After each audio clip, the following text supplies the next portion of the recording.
Hi అండి, నేను మీ శిల్పా వినయ్. వెల్కమ్ టు విన్సీ కిచెన్. ఈరోజు మనం సమ్మర్ స్పెషల్గా చల్లగా అన్నీ కూడా ఇంట్లో అందరికీ అందుబాటులో ఉండే వస్తువులతో చాలా ఈజీగా చేసుకోగలిగే సింపుల్ డిజర్ట్ రెసిపీని చూద్దాము. టేస్ట్ అయితే చాలా బాగుంటుందండి. చల్లగా జ్యూసీగా తిన్నా కొద్దీ తినాలనిపిస్తుంది. మరి ఇంకెందుకు ఆలస్యం, ఈ సింపుల్ సమ్మర్ స్పెషల్ డిజర్ట్ రెసిపీని ఎలా తయారు చేసుకోవాలో చూసేద్దాం రండి. ముందుగా స్టవ్ పైన ప్యాన్ పెట్టేసుకుని అందులో 1/2 లీటర్ పాలు పోసి మీడియం ఫ్లేమ్లో కలుపుకుంటూ, పైన మేగడ పట్టకుండా కలుపుకుంటూ పాలని కాగనివ్వాలి. ఈ పాలు కాగేలోపు మరొక పక్కన గిన్నెలో 2 టేబుల్ స్పూన్ల కస్టర్డ్ పౌడర్ వేసుకోవాలి. ఇప్పుడు ఇందులో 1/2 కప్పు నీళ్లు ముందు కొంచెం పోసి ఉండలు లేకుండా కలుపుకోవాలి. ఉండలు లేకుండా కలుపుకున్న తర్వాత మిగిలిన నీళ్లు కూడా పోసేసి కొంచెం పలచగా ఉండేలాగా కలుపుకోవాలి. ఇలా ఎక్కడా కూడా ఉండలు లేకుండా కలిపేసుకుని పక్కన పెట్టేసుకోండి. పాలు కాగి ఒక పొంగు వచ్చిన తర్వాత ఇందులో 1/2 కప్పు పంచదార వేసుకొని కలుపుకుంటూ పంచదారని కరిగించుకోవాలి. మీరు స్వీట్ తక్కువ తినే వాళ్ళైతే 1 టేబుల్ స్పూన్ షుగర్ కొంచెం తగ్గించి వేసుకోండి. లేదు ఇంకొంచెం స్వీట్ ఎక్కువ తినే వాళ్ళైతే మరొక టేబుల్ స్పూన్ షుగర్ ఎక్కువ వేసుకోవచ్చు. పంచదార పూర్తిగా కరిగిన తర్వాత మనం కలిపి పెట్టుకున్న కస్టర్డ్ మిశ్రమం ఉంది కదా, అది ఒక్కసారి కలిపేసి వేసుకోవాలి. లేదంటే పిండి అంతా కూడా అడుగున ఉండిపోతుంది. ఇది వేసేటప్పుడు ఫ్లేమ్ని లోలో పెట్టేసుకోండి. వేసిన వెంటనే కలిపేసుకోవాలి, లేదంటే ఉండకట్టేస్తుంది. ఇప్పుడు ఫ్లేమ్ని లో టు మీడియంలో పెట్టేసి కలుపుకుంటూ ఉడికించుకోవాలి. ఇలా కలుపుతూ ఉంటే కొంచెం సేపటికి ఇది చిక్కబడడం స్టార్ట్ అవుతుంది.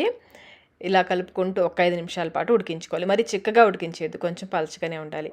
ఇంకా మీరు ఇందులో మంచి ఫ్లేవర్ కోసం వెనీలా ఎసెన్స్ కూడా వేసుకోవచ్చు. కన్సిస్టెన్సీ చూడండి, ఈ విధంగా వచ్చేంత వరకు ఉడికించుకొని స్టవ్ ఆఫ్ చేసేసుకోండి.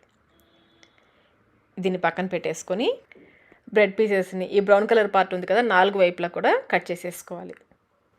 ఇలా ఒక 5-6 పీసులు కట్ చేసి పెట్టేసుకోండి. ఇప్పుడు ఒక స్టీల్ బాక్స్ కానీ లేదంటే ఈ విధంగా గ్లాస్ బాక్స్ కానీ తీసుకుని ముందు ఒక లేయర్ ఈ విధంగా బ్రెడ్ పెట్టాలి. మీరు ముందు కస్టర్డ్ మిశ్రమం వేసుకుని దానిపైన బ్రెడ్ పెట్టవచ్చు, లేదా ముందు బ్రెడ్ పెట్టి దానిపైన కస్టర్డ్ మిశ్రమం వేసుకోవచ్చు. ఒక 2 గరిటెలు బ్రెడ్ మునిగేంత వరకు వేసుకోవాలి. అలాగే వేడిగానే వేసేసుకోవచ్చు. కస్టర్డ్ పూర్తిగా చల్లారాల్సిన అవసరం లేదు, వేడి కస్టర్డే వేసేసుకోవచ్చు. ఇప్పుడు దీనిపైన మరొక లేయర్ బ్రెడ్ పెట్టేసుకోవాలి. మళ్ళీ ఒక లేయర్ దీనిపైన కస్టర్డ్ వేసేసుకోవాలి. సమ్మర్ వచ్చిందంటే చల్లగా ఏదో ఒకటి తినాలనిపిస్తూ ఉంటుంది కదండి. ఇలాంటి స్పెషల్ ఐటమ్స్ చేశారంటే పిల్లలు కూడా ఇష్టంగా తింటారు. దీనిపైన సన్నగా కట్ చేసిన యాపిల్, మనకు నచ్చిన ఫ్రూట్స్ వేసుకోవచ్చు. అరటిపండు వేసుకోవచ్చు. నేనైతే కొన్ని గ్రేప్స్ వేస్తున్నాను, కొన్ని యాపిల్ ముక్కలు వేసాను, అలాగే దానిమ్మ గింజలు కూడా వేస్తున్నాను. మీరు ఇంకా మస్క్ మిలన్ కూడా వేసుకోవచ్చు. ఫ్రూట్స్ అన్నీ వేసాక మళ్ళీ పైన కొంచెం కస్టర్డ్ వేసేసుకోండి. మరి ఎక్కువ అవసరం లేదు, ఫ్రూట్స్ పైన కొంచెం వేసుకుంటే సరిపోతుంది. చివరిగా మరొక లేయర్ బ్రెడ్ పెట్టేసుకోండి. ఇంకా దీనిపైన మిగిలిన కస్టర్డ్ అంతా కూడా వేసేసుకోండి. ఇలా వేసేసి పైనుంచి సన్నగా తరిగిన డ్రై ఫ్రూట్స్ వేసేసుకోవాలి. నేనైతే ఈ చాపర్లో వేసేస్తున్నాను. డ్రై ఫ్రూట్స్ బాగా సన్నగా కట్ అవుతున్నాయండి. నేను ఆన్లైన్లో తీసుకున్నాను. ఇది లింక్ కావాలంటే నేను మీకు డిస్క్రిప్షన్ బాక్స్లో ఉంచుతాను, కావాలంటే ఒకసారి చూడండి. ఈ విధంగా 2 సార్లు ట్యాప్ చేస్తే మధ్యలో గ్యాప్స్ ఏమైనా ఉంటే ఫిల్ అయిపోతాయి. అలాగే మనం కస్టర్డ్ కొంచెం వేడిగా ఉన్నప్పుడు వేసాం కదా, అది పూర్తిగా చల్లారిన తర్వాత ఈ బాక్స్ని మూత పెట్టేసి ఫ్రిడ్జ్లో ఒక 2 గంటల పాటు ఫ్రిడ్జ్లో పెట్టేసామంటే చక్కగా సెట్ అయిపోతుంది. ఫ్రిడ్జ్లో ఎంత ఎక్కువసేపు ఉంచితే అంత బాగా సెట్ అవుతుంది, అలాగే అంత టేస్ట్ కూడా ఉంటుంది. నేనైతే ఒక 2 అవర్స్ ఉంచాను. 2 అవర్స్ తర్వాత బయటకు తీసేసుకుని పీసెస్గా కట్ చేసుకోవడమే. దీంతో అయితే మనకు ఒక 6 పీసెస్ వస్తాయి. ఎప్పుడు ఫ్రూట్ కస్టర్డ్ కాకుండా ఇలా బ్రెడ్ వేసి పుడ్డింగ్ లాగా చేసామంటే పిల్లలు ఇష్టంగా తినేస్తారు. చూడండి, చక్కగా పీస్ లాగా వచ్చేసింది. టేస్ట్ అయితే చాలా బాగుంటుందండి. మధ్యలో ఫ్రూట్స్ తగులుతూ బ్రెడ్ బాగా జ్యూసీగా ఈ కస్టర్డ్లో నాని టేస్ట్ చాలా బాగుంటుంది. చల్లగా తిన్నా కొద్దీ తినాలనిపిస్తుంది. మరి ఇంకెందుకు ఆలస్యం, మీరు కూడా ఈ పుడ్డింగ్ని ఒకసారి తప్పకుండా ట్రై చేయండి. ట్రై చేసి టేస్ట్ ఎలా అనిపించిందో మాకు కమెంట్ రూపంలో తెలియచేయండి. ఈ వేసవిలో చల్లగా చాక్లెట్ ఫ్లేవర్తో ఏదైనా తినాలనుకుంటే తప్పకుండా ఈ రెసిపీని ట్రై చేయండి. స్టవ్ పైన ప్యాన్ పెట్టేసుకుని 2 కప్పుల పాలు పోసి పైన మేగడ పట్టకుండా మధ్యలో కలుపుకుంటూ పాలని కాగనివ్వాలి. ఈ పాలు కాగేలోపు మనం మిగతా ప్రాసెస్ చూద్దాము. ఒక గిన్నెలో 2 టేబుల్ స్పూన్ల కార్న్ఫ్లోర్ వేసుకోవాలి. మీరు కార్న్ఫ్లోర్కి బదులుగా కస్టర్డ్ పౌడర్ అయినా వేసుకోవచ్చు. ఇందులోనే 1/2 కప్పు పంచదార వేసుకోవాలి. మీరు స్వీట్ ఎక్కువ తినే వాళ్ళైతే 1-2 టేబుల్ స్పూన్ పంచదార ఎక్కువ వేసుకోండి. అలాగే కోకో పౌడర్ వచ్చేసి ఒక 1/2 కప్పు వేసుకొని అన్నీ ఒకసారి బాగా కలిసేలా కలుపుకోవాలి. కోకో పౌడర్, కార్న్ఫ్లోర్, పంచదార ఈ 3 కూడా బాగా కలిసేలా కలుపుకోవాలి. ఇలా కలుపుకుంటే మనం పాలు పోసి కలిపినప్పుడు ఉండకట్టకుండా ఉంటుంది. ఇలా కలిపేసుకుని 1/2 కప్పు పాలు తీసుకుని, మొత్తం ఒకే సరిపోయేది, సగం పాలు పోసేసి కలుపుకొని తర్వాత మిగిలిన పాలు పోసి కలుపుకోండి. మొత్తం ఒకేసారి పోసేసారంటే ఉండకట్టేస్తుంది. 1/2 కప్పు పాలు పోసేసి ఎక్కడ కూడా ఉండలు లేకుండా బాగా కలుపుకోవాలి. ఇందులో మనం పాలు పోసాం కదా, పచ్చివైనా పోసుకోవచ్చు, కాచిన పాలైనా పోసుకోవచ్చు. రూమ్ టెంపరేచర్లో ఉన్న పాలు పోసి ఈ విధంగా కలిపేసుకుని పక్కన పెట్టేసుకోండి.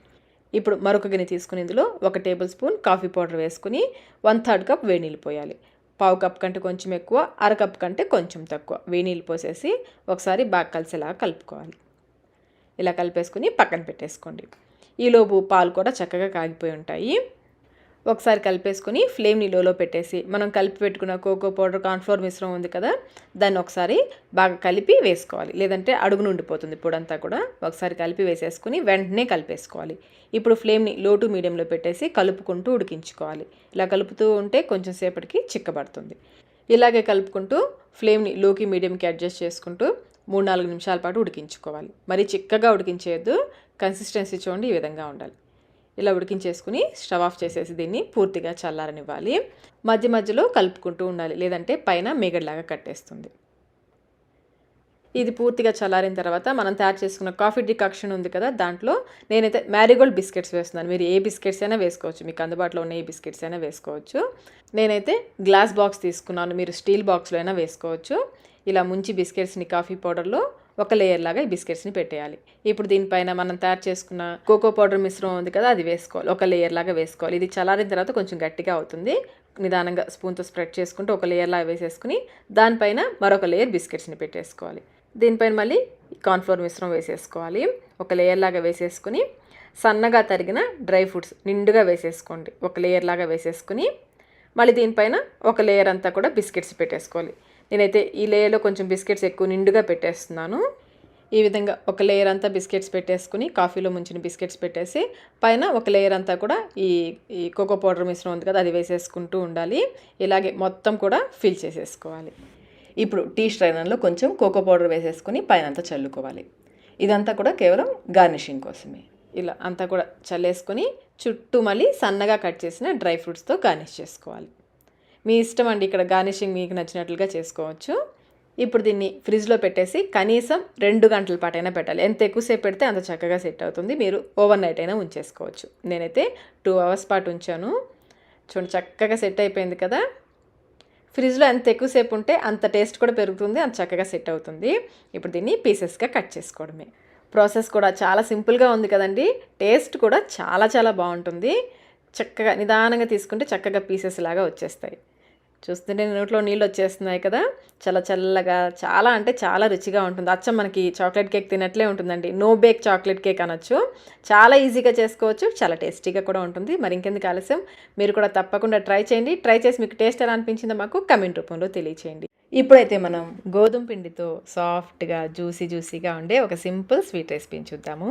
ముందుగా స్టవ్ పైన ప్యాన్ పెట్టేసుకుని 2 టేబుల్ స్పూన్ల వెన్న వేసుకోవాలి. వెన్నకు బదులుగా మీరు నెయ్యి వేసుకోవచ్చు, లేదా ఎలాంటి ఫ్లేవర్ లేని నూనె అయినా వేసుకోవచ్చు. వెన్న కరిగిన తర్వాత ఇందులో 2 టేబుల్ స్పూన్ల గోధుమ పిండి వేసుకోవాలి. గోధుమ పిండి వేసేటప్పుడు ఫ్లేమ్ని లోలో పెట్టేసుకోండి. లో ఫ్లేమ్లో కలుపుకుంటూ ఈ గోధుమ పిండి కమ్మటి వాసన వచ్చేంత వరకు వేయించుకోవాలి. గోధుమ పిండి చక్కగా వేగాలి, అప్పుడే మనకి ఈ స్వీట్ టేస్ట్ బాగుంటుంది. మాడిపోకుండా కలుపుకుంటూ వేయించుకోవాలి. చూడండి, ఈ విధంగా నురగలుగా వస్తుంది. అడుగు పట్టుకోకుండా లో ఫ్లేమ్లోనే వేయించుకోవాలి. కొంచెం సేపటికి చూడండి, కలర్ కూడా చేంజ్ అవుతుంది, కమ్మటి వాసన వస్తుంది. ఈ విధంగా బాగా వేయించుకోవాలి. ఇప్పుడు ఇందులో 1/2 లీటర్ పాలని, పచ్చి పాలే కొంచెం పోసుకుంటూ కలుపుకోవాలి. కప్ మెజర్మెంట్లో అయితే 2 కప్పుల పాలు పోసుకోవాలి. ముందు కొంచెం 1 కప్పు పాలు పోసేసి అంతా బాగా కలిసేలా కలుపుకోండి. ఈ గోధుమ పిండి అంతా కూడా ఇందులో బాగా కలిసేలా కలుపుకోవాలి. ఇది బాగా కలిసిన తర్వాత మిగిలిన మరొక కప్పు పాలు ఉన్నాయి కదా, అవి పోసేసుకోండి. మొత్తం అయితే నేను 2 కప్పుల పాలు అంటే 1/2 లీటర్ పాలు పోసాను. పచ్చిపాలి, కాచినవి కాదు, పచ్చిపాలి పోసుకోవచ్చు. ఇప్పుడు ఫ్లేమ్ని మీడియంలో పెట్టేసుకుని అడుగు నుంచి తీసుకుంటూ కలుపుకోవాలి. అలాగే అంచులు కంటుకుంది కూడా ఎప్పటికప్పుడు తీసేసుకుంటూ వేసేసుకోండి. ఇలా కలుపుతూ ఉంటే ఇది కొంచెం సేపటికి చిక్కబడుతుంది. ఇది చిక్కబడడం స్టార్ట్ అయ్యాక త్వరగా అడుగు పట్టుకుంటుంది. అడుగు నుంచి తీసుకుంటూ కలుపుకోవాలి. ఈ విధంగా కొంచెం చిక్కబడిన తర్వాత ఇందులో పావు కప్పు పంచదార, వెయిట్లో వచ్చేసి 50 గ్రాముల పంచదార, అలాగే మంచి ఫ్లేవర్ కోసం 1/2 టీ స్పూన్ వెనీలా ఎసెన్స్ కూడా వేసుకోవాలి. మీరు వెనీలా ఎసెన్స్కి బదులుగా యాలకుల పొడి కూడా వేసుకోవచ్చు. ఇప్పుడు ఫ్లేమ్ని కొంచెం మీడియం టు హైలో పెట్టేసుకుని కలుపుకుంటూ ఉడికించుకోండి. పంచదార వేసాం కదా, మళ్ళీ పలచబడుతుంది. ఇది మళ్ళీ కొంచెం చిక్కబడేంత వరకు ఉడికించుకోవాలి. అలానే మరీ చిక్కగా ఉడికించేద్దు, అలానే పలచగా ఉండకూడదు. చూడండి, ఈ విధంగా ఉండాలి. ఈ కన్సిస్టెన్సీ వచ్చేంత వరకు ఉడికించుకొని స్టవ్ ఆఫ్ చేసేసి పక్కన పెట్టేసుకోండి. ఇది వేడిగా ఉన్నప్పుడే గ్లాస్ బాక్స్ కానీ స్టీల్ బాక్స్ కానీ తీసుకోవచ్చు. ఒక 2 గరిటెలు ఈ కస్టర్డ్, మనం తయారు చేసుకున్న కస్టర్డ్ వేసేసుకొని దీనిపైన రస్క్ కానీ మనం బ్రెడ్ అయినా పెట్టుకోవచ్చు. మీకు ఏది అందుబాటులో ఉంటే అది పెట్టేసుకోండి. ఈ ఒక లేయర్ లాగా ఈ రస్క్ని పెట్టేస్తున్నాను. కొంచెం లోపలికి ప్రెస్ చేయండి పెట్టేశాక. ఇది వేడివేడిగా వేసాం కదా, చక్కగా రస్క్ బాగా పీల్చుకుంటుంది. మళ్ళీ ఇంకొక గరిటెడు పైన వేసేసుకోండి. ఇప్పుడు చిన్నగా కట్ చేసిన నట్స్, నేనైతే కొన్ని కాజు, కొన్ని బాదం వేస్తున్నాను. మీకు నచ్చిన డ్రై ఫ్రూట్స్ వేసుకోవచ్చు. నేను ఇంకా ఇందులో చిన్నగా కట్ చేసిన ఖర్జూరం వేస్తున్నాను, టూటీ ఫ్రూటీ, చెర్రీస్ కూడా చిన్నగా కట్ చేసి వేస్తున్నాను. మీరు కావాలంటే ఇంకా ఫ్రెష్ ఫ్రూట్స్ కూడా వేసుకోవచ్చు. మళ్ళీ పైన మరొక గరిటెడు ఈ కస్టర్డ్ వేసేస్తున్నాను. ఈ కస్టర్డ్ అయితే వేడివేడిగా ఉన్నప్పుడే వేసేసుకుంటే మనకి ఈ రస్క్ చక్కగా పీల్చుకుంటుంది. కస్టర్డ్ అంతా కూడా చక్కగా పీల్చుకుని సాఫ్ట్గా అవుతుంది. మరొక లేయర్ ఈ రస్క్ పెట్టేస్తున్నాను. ఇప్పుడు చివరిగా మిగిలిన కస్టర్డ్ అంతా కూడా వేసేస్తున్నాను. గోధుమ పిండితో చేశాం కదా, గోధుమ పిండి వాసన వస్తుందేమో అనుకోకండి. అస్సలు మీరు చెప్తే కానీ తెలియదు ఇది గోధుమ పిండితో చేస్తారని, అంత బాగుంటుంది. ఒకసారి ట్యాప్ చేసేసుకుని పైన అయితే నేను ఈ విధంగా సన్నగా కట్ చేసిన డ్రై ఫ్రూట్స్ వేస్తున్నాను. చాపర్లో వేసేస్తున్నాను. చక్కగా మనకి బాగా సన్న స్లైసెస్ లాగా వస్తుంది చాపర్లో అయితే. మొత్తం డ్రై ఫ్రూట్స్తో గార్నిష్ చేసేసుకుని అంచులకు చూడండి ఈ విధంగా గ్రీన్ కలర్ టూటీ ఫ్రూటీ, అలాగే చిన్నగా కట్ చేసిన చెర్రీస్తో గార్నిష్ చేసేస్తున్నాను. చివరిగా పిస్తా కొంచెం చిన్నగా కట్ చేసి వేస్తున్నాను. మీకు నచ్చినట్లుగా గార్నిష్ చేసుకోవచ్చండి. ఇప్పుడు దీన్ని పూర్తిగా చల్లారనివ్వాలి. పూర్తిగా చల్లారిన తర్వాతనే ఫ్రిడ్జ్లో పెట్టుకోవాలి. వేడివేడిది వేసాం కదా, పూర్తిగా చల్లారనిచ్చి అప్పుడు మూత పెట్టేసుకుని ఫ్రిడ్జ్లో, మామూలు ఫ్రిడ్జ్లోనే, డీప్ ఫ్రిడ్జ్లో కాదు, ఫ్రిడ్జ్లో కనీసం 2 గంటల పాటు ఉంచుకోవాలి. ఎంత ఎక్కువసేపు ఫ్రిడ్జ్లో ఉంటే అంత సెట్ అవుతుంది, టేస్ట్ కూడా అంత బాగుంటుంది. మీరు ఇంకా కావాలంటే నైట్ అంతా ఉంచేసుకోవచ్చు, చక్కగా సెట్ అయిపోతుంది. నేనైతే ఒక 3 అవర్స్ ఉంచానండి. 3 అవర్స్ చూపిస్తున్నాను చూడండి. చక్కగా మనకి పీసెస్గా వచ్చేస్తుంది. చక్కగా సెట్ అయిపోయి చూడండి ఎంత బాగా వచ్చిందో కదా. టేస్ట్ కూడా చాలా చాలా బాగుంటుందండి. కస్టర్డ్ పౌడర్, కార్న్ఫ్లోర్ ఇవి అందుబాటులో లేని వాళ్ళు చక్కగా ఈ విధంగా గోధుమ పిండితో చేసుకోవచ్చు. గోధుమ పిండితో చేసినా కానీ చాలా బాగుంటుంది. చాలా టేస్టీగా, జ్యూసీగా, చాలా చల్లగా. ఎండలు కూడా అదిరిపోతున్నాయి కదా. మరి ఇంకెందుకు ఆలస్యం, ఈ స్వీట్ని, సింపుల్ స్వీట్ని మీరు కూడా ఒకసారి తప్పకుండా ట్రై చేయండి. ట్రై చేసి మీకు టేస్ట్ ఎలా అనిపించిందో మాకు కమెంట్ రూపంలో తెలియచేయండి.